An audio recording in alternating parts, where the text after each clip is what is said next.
When nature has made it clear that for all the achievements of mankind, nature still rules. In the Midwest tonight, in the East and in the South, it's the Ice Age, brutal and dangerous cold, and so far, 79 lives have been lost. Here in Los Angeles, more death and more aftershocks, more frightening aftershocks. President Clinton got a first-hand look today at a damaged freeway. While he was standing on that freeway, there was a very substantial aftershock. The president, his aides, and press left about the same time. Later, they said they didn't feel the aftershock, but the rest of us certainly did. We'll have more on the earthquake story momentarily, but we're going to begin tonight with that dangerous weather in the other half of the country. The president had Air Force One circle the area before landing so that he could see some of the worst destruction from the air. He did not have anything new to announce here today that he couldn't have announced in Washington, but it had become expected for political figures to show their concerns at such times in person. Indeed, Mr. Clinton was met by a large contingent of local politicians of both parties, eager to add their displays of concern to his. They clustered around him as he inspected a section of collapsed freeway and joined with him in a discussion of ways traffic can be managed until such roadways are repaired. Afterward, Mr. Clinton insisted there's no substitute for a first-hand look at such scenes.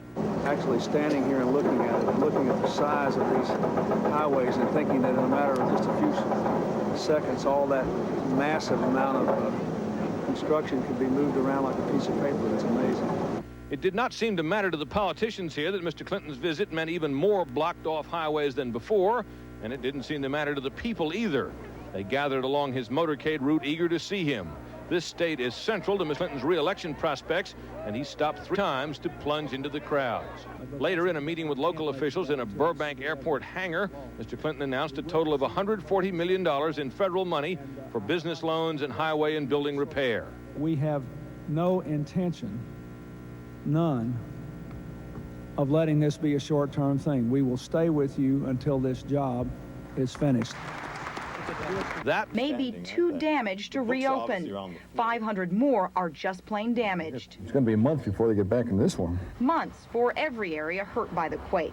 In the beachside community of Santa Monica, officials have counted 250 damaged buildings, including century-old St. Monica's Church. Our hope, of course, is that we will be able to keep our church and rebuild. While President Clinton toured Los Angeles today, his administration announced $500 million in earthquake relief, but damage estimates range up to $30 billion. And the death toll continues to rise to 44 today, with some reports putting it as high as 46. And the damage mounts. Workers are trying to clean up a 4,000-gallon oil spill in the Santa Clara River from a ruptured pipeline.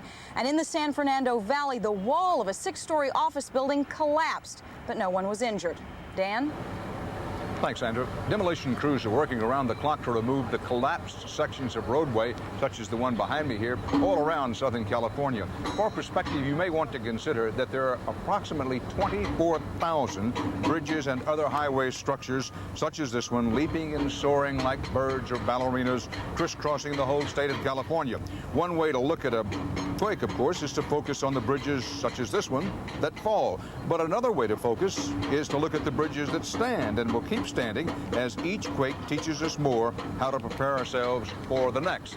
Connie, I want to show you what's become kind of the unofficial mascot machine in Southern California. This weird-looking deal behind me, a Caterpillar-style tractor with this long automatic jackhammer on the end of it, looking a little like Woody Woodpecker with a punch. Replacing all of these bridges and collapsed freeways may take up to a year. In the meantime, as Scott Pelley reports, commuters try to get around the damage and back to work. He tried to go to work today. Traffic sucks. All lanes are shut down. It was a detour to desperation, with 8 of the busiest overpasses destroyed. 1-hour commutes took 4 hours or 5. For commuters like Michelle Yinke, life has gone over the edge. When you heard that the 405 had collapsed, what did you think? I'm stuck.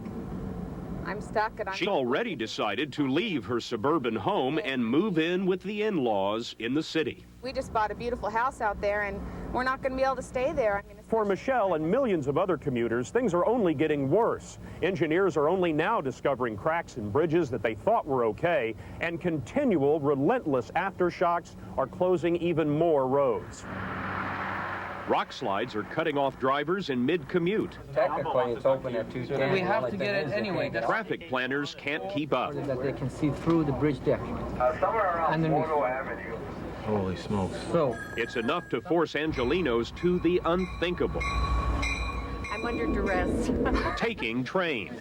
Thousands did it today for the first time. I don't know how I'm going to get to work when I get to where I'm going, but... Yeah, I'm listening to the traffic report. As we go now overhead in Air 1070. It doesn't get a whole lot worse than this. The traffic's backed up for about 7 miles. 7 miles and at least 12 months. Even with repairs running around the clock, it's expected to take a year to pave the way for commuters. In the meantime, for many, life in L.A. has taken a sudden turn down a road to ruin. Scott Pelley, CBS News, Los Angeles. $1 billion program to reinforce 300 overpasses and bridges. The city was competing against time, and it lost. The only people who see a glimpse of silver lining are the advocates of mass transit.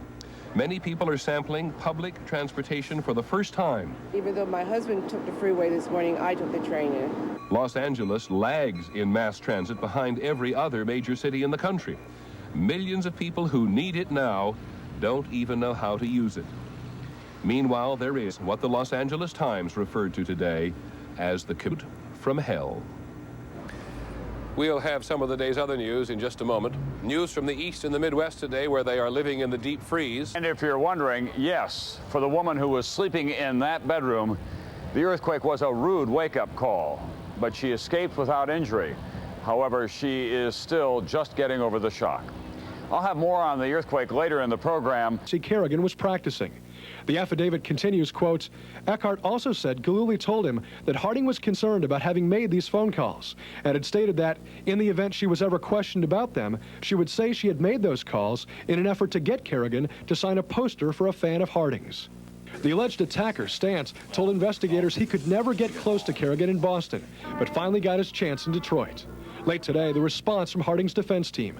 Tanya categorically denies those allegations. We believe Mr. Eckhart's lack of credibility is already well documented. But the FBI said Harding could soon be called in for more questioning. Portland prosecutors said there may be another arrest. And U.S. skating officials said that, for now, they would not move to bar Harding from the Olympic team unless she is arrested. David Bloom, NBC News, Portland.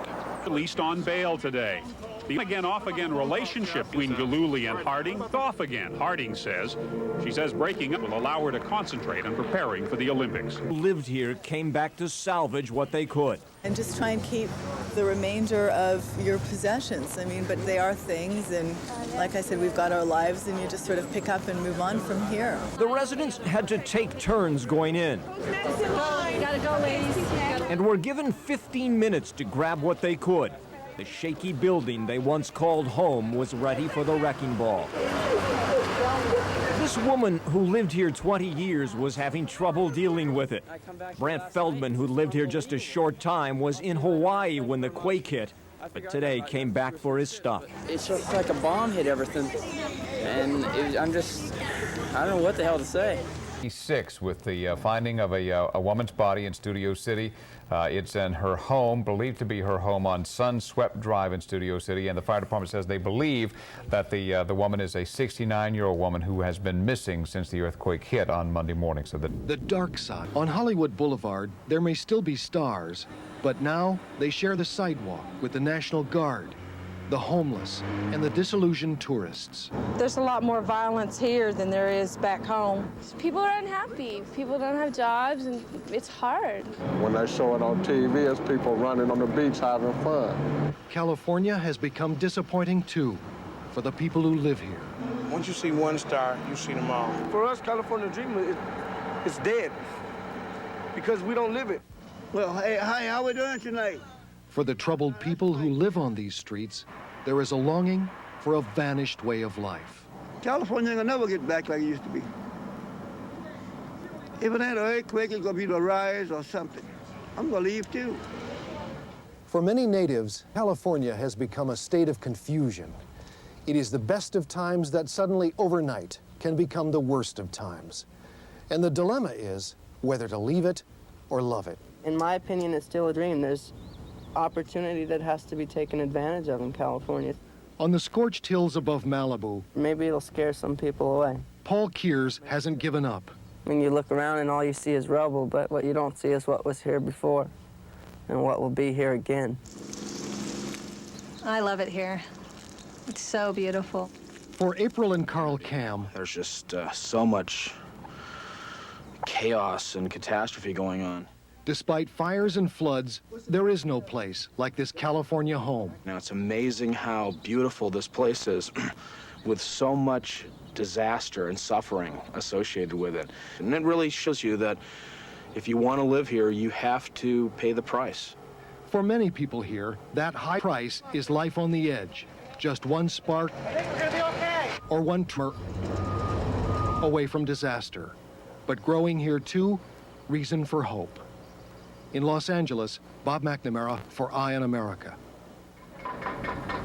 And that's part of our world tonight. Coming up on this CBS station, a special edition of 48 Hours live from here in Southern California. We will show you scenes you have not seen before, take you behind the scenes of this devastating earthquake and how California is coming back from it. That's 48 Hours Aftershock, special program tonight at 10. Well, Christine and John, just be lucky and count your blessings that you're in Hollywood and not out here tonight. There is a long, long line, and it seems like every night we come out here, the line just gets longer.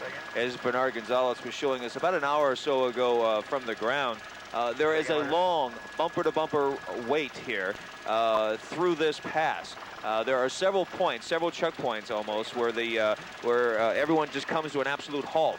And the result of that are these long ribbons, long streams of lights in every direction. From the pass itself, in all directions, it's, in other words, southbound and northbound, the line of traffic is a good 3 miles, perhaps 4 miles long in either direction. And it is a long, tedious commute to try to make your way through here.